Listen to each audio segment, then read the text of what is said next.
서울시 간호사 회원의 행복 이야기.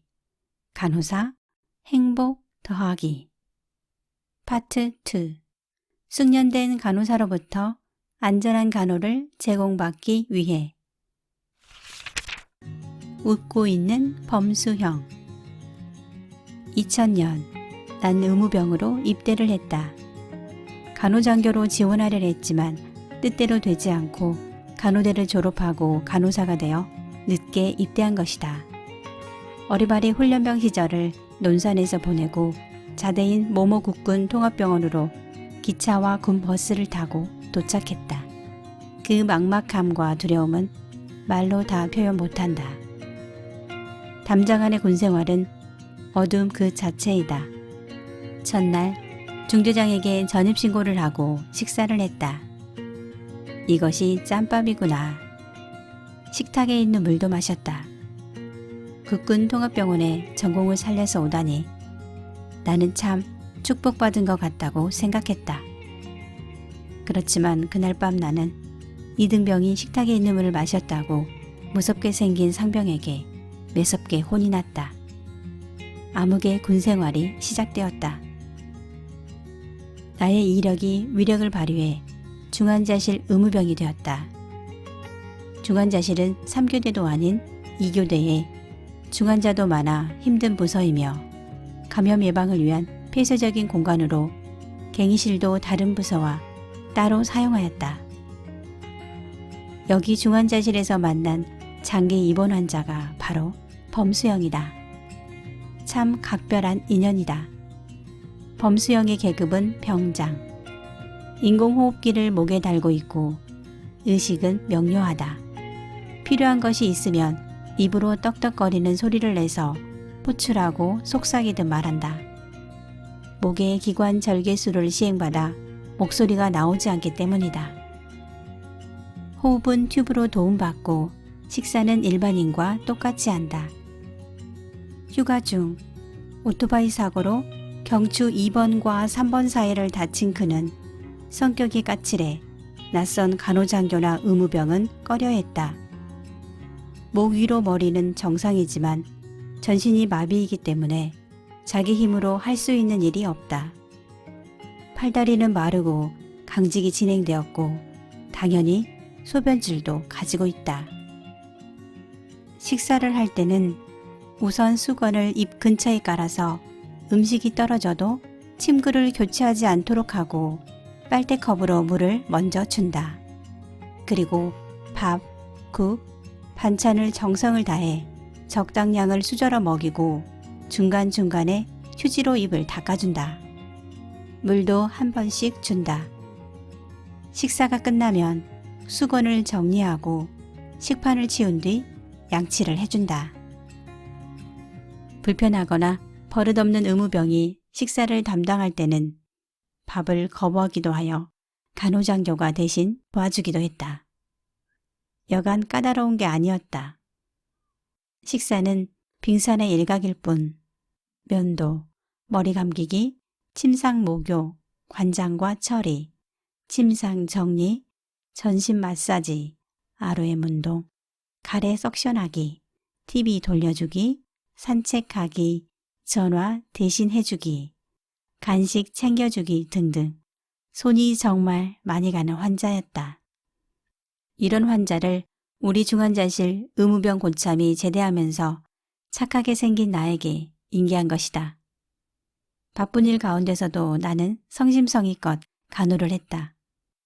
간호사 면허는 있었지만 보직이 의무병인 관계로 청소나 간병인 역할, 소독물품 정리 등 잡일을 주로 한 나였지만 범수형에게는 직접적으로 간호를 했고 형도 나를 믿고 자신의 몸을 맡기었다. 인공호흡기를 분리하고 1시간 정도 자가호흡이 가능했는데 가끔 우리는 엠브백을 들고 성당이나 봉사실로 휠체어 마시를 가곤 했다. 힘들고 바쁘고 답답한 군대 시절에 잠시 여유를 느낄 수 있는 시간이었다. 형의 서랍에는 과자, 음료수, 패드, 다이어리 등 여러 물품이 있어 보물창고 같았다. PX에서 먹고 싶은 음식을 사서 보관해 두었다가 꺼내 먹기도 했다. 중환자실은 회복실 역할도 했는데 바쁠 때가 많았다. 계속 뛰어다니다가 형이 호출하는 떡떡 소리를 들으면 짜증이 났다.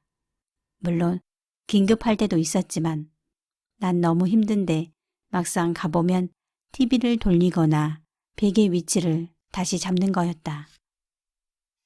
가끔 약간의 무성의가 보이면 불같이 화를 내고 밥을 안 먹기도 했다.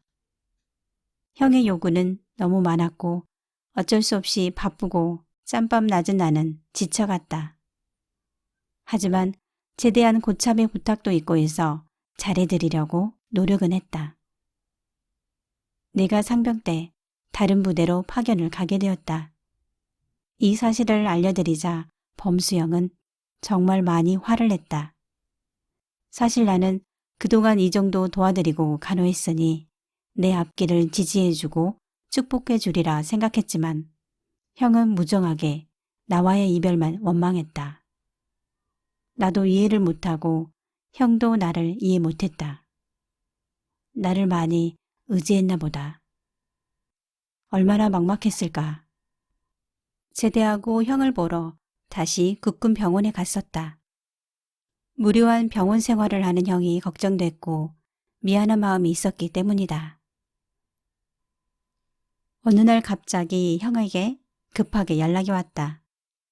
군 병원 사정으로 다른 통합병원으로 후송을 갔는데 TV 케이블 좀 사서 가져다 달라고 한다. 형에게 TV는 정말 중요하기 때문에 나는 달려가서 TV 케이블도 봐드리고 치킨도 먹여드렸다. 이야기도 나누고 얼굴도 만져드렸다. 고운 정보다 미운 정이 무서운가 보다. 코로나로 면회도 못 가는 상황에서 갑자기 연락이 되지 않았다. 무언가 잘못된 것 같다는 생각이 들었는데 퇴원 소식을 듣게 되었다. 몇 달 지나 형의 누나로부터 문자를 받을 수 있었다. 작년에 폐렴을 이기지 못하고 하늘나라 갔다고. 그동안 챙겨주셔서 감사했다고. 눈물이 핑 돌고 가슴이 먹먹했다. 인사도 못했는데 이제 못 보는 건가. 코로나 바이러스는 작별 인사를 할 기회와 애통의 시간도 가져가 버렸다. 아쉬움, 후회가 크게 다가온다. 형의 수줍은 미소가 생각난다. 중환자실에서 같이 찍은 사진을 찾아보았다. 우리는 웃고 있다. 형은 외롭고 아픈 병상과 안녕하고 천국에서 웃고 있을 것이다. 웃고 있는 범수형. 사랑해요. 범수는 가명입니다. 간호사여서 다행이다. 학교를 막 졸업하고 입사했을 때는 내가 무엇이든 해낼 수 있을 것 같았다. 출근을 하는 내 모습이 마치 커리어 우먼 같을 거라고 생각했다. 또각또각 소리나는 구두에 깔끔한 차림으로 출근해서 어떤 일이든 척척 해내는 원더우먼을 꿈꿨다. 하지만 현실은 전혀 다른 삶이었다. 정말이지 그건 개꿈 같은 소리였다. 이른 출근 시간으로 화장은 생각도 못했고 병원에 도착하면 내가 오늘 무엇을 입고 출근했는지도 모를 만큼 빛의 속도로 유니폼을 갈아입었다. 하는 일마다 실수투성임은 물론 환자, 보호자들에게 간단한 응대조차 어려웠다. 커리어 우먼은커녕 천하의 바보 같았다. 어느덧 한 달이란 시간이 지나가고 그렇게 힘들고 죽을 것 같았던 트레이닝이 끝나 드디어 바보 상태 그대로 나는 독립하였다. 그때는 실수하지 않는 것에만 최선을 다했던 것 같다. 아직 해도 눈뜨지 않은 시간 첫 라운딩. 조용한 복도에 카트를 끌고 가면서 나는 속으로 이렇게 기도를 했다. 하느님, 오늘 이 손이 내 손이 아닌 주님 손처럼 쓰이게 해주세요. 그렇게 기도를 하고 나면 온몸에 왠지 모를 전율이 느껴지면서 책임감이 더해졌다.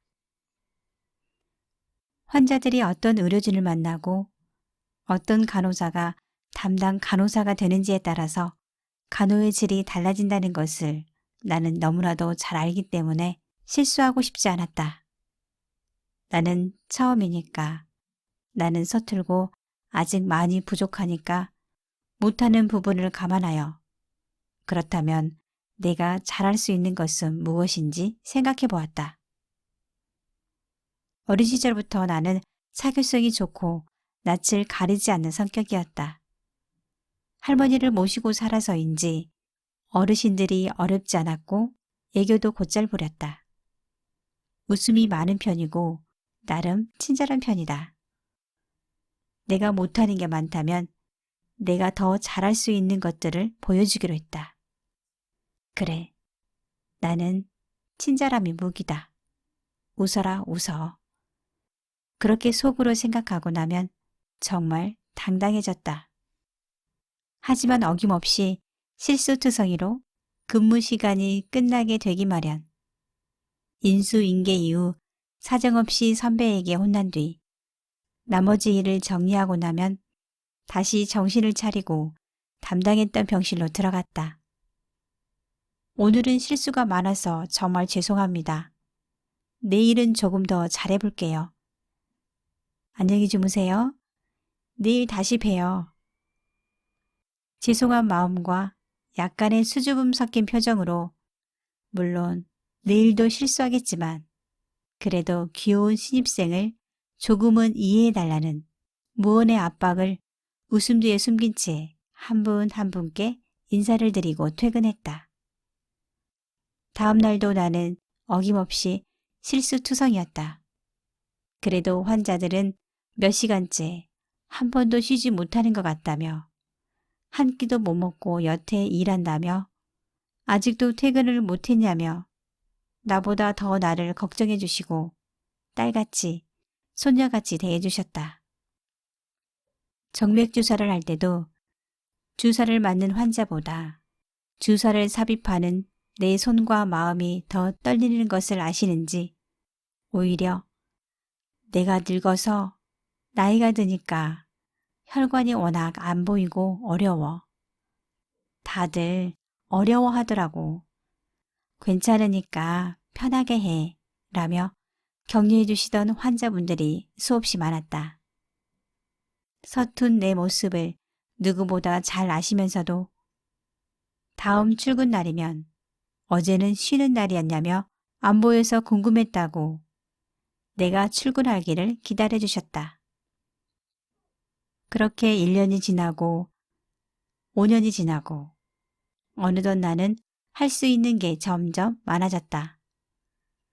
심장마비 상황이면 산소통이나 나르고 환자 발치 저 멀리 서서 발을 동동 구르며 행여 나한테 뭐 시킬까 눈치만 보던 내가 이제는 그런 상황이 오면 환자 머리맡에 서서 아주 자연스럽게 후배들을 리드하게 되었다.